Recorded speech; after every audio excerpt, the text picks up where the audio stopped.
You'll help me with the surgery? We're on board an expedition with OSearch, a team of American fishermen and scientists who are on a journey to learn more about the movements of the Atlantic great white shark.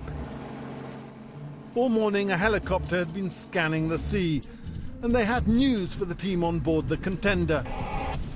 Yeah, Norman, go ahead. This is the Contender. Yeah, you see me circling down Baltimore here. I got one very tight to the beach. You're at 12 o'clock, 25 boats. 25 boats, 12 o'clock.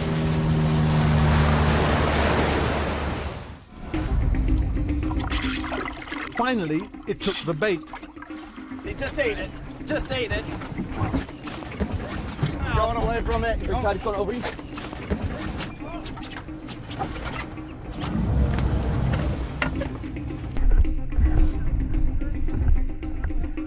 Let's get it all together. All right. Back on board the OSearch, the excitement was mounting. Suddenly, we could see a shark fin and the fish being brought to us.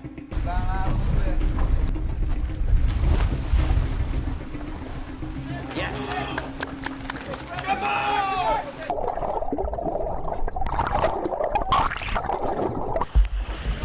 But not all was as it seemed. It was a she, not a he. Water hoses were inserted first. Her gills needed to be irrigated to keep her alive. The scientists have just 15 minutes to attach tags and carry out tests. She was given an ultrasound. Blood and tissue samples were taken. She was weighed and measured, 2,300 pounds, 14 foot 2 inches long. A GPS tag drilled and bolted to the side of her dorsal fin, and something called an accelerometer attached to the base. She's only the 5th shark ever to be fitted with one. It's basically giving us every single movement the shark makes on a second-by-second basis. So we can tell the tail beats, we can tell how strongly they're beating their tail, how quickly they're beating their tail. It's also amazing to see how gracefully they move through the water, too. It's not just, they're not just kicking constantly and pushing around along the bottom. They actually stop swimming and just gracefully glide down to the bottom, probably as a way to conserve energy. That might be when they're sleeping. They're just amazing examples of evolutionary design. At Harvard University in Boston, we got a more detailed explanation of why sharks are such brilliant swimmers. Sharks often have a very characteristic asymmetrical tail structure with a long upper lobe and a short lower lobe. And this is thought to allow sharks to maneuver more effectively. They can vector forces so they can move up and down and side to side. What we didn't know much about until now was the extraordinary properties of their skin.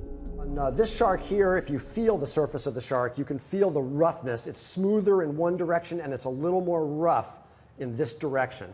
Sharks are thought of... It does feel like sandpaper. It does feel like sandpaper. And the surface structures that you're feeling are quite small. They're about the thickness of a human hair, each individually like the human tooth.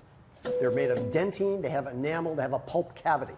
So your teeth actually are made with the same genes that makes the individual bumps on the surface of a shark. A shark with a roughened surface structure will swim through the water with less drag than a shark that was absolutely smooth. You could say that in a sense, great whites are pretty much all teeth. You can see thousands and thousands of television documentaries about the great white shark, but nothing, absolutely nothing, prepares you for this, to actually see one in the flesh and at this distance. They're about to put it back in the water. Your first great white shark. Yeah. I'm gonna go into shock here in a second because that was awesome. The shark is named Catherine. Good luck, old girl.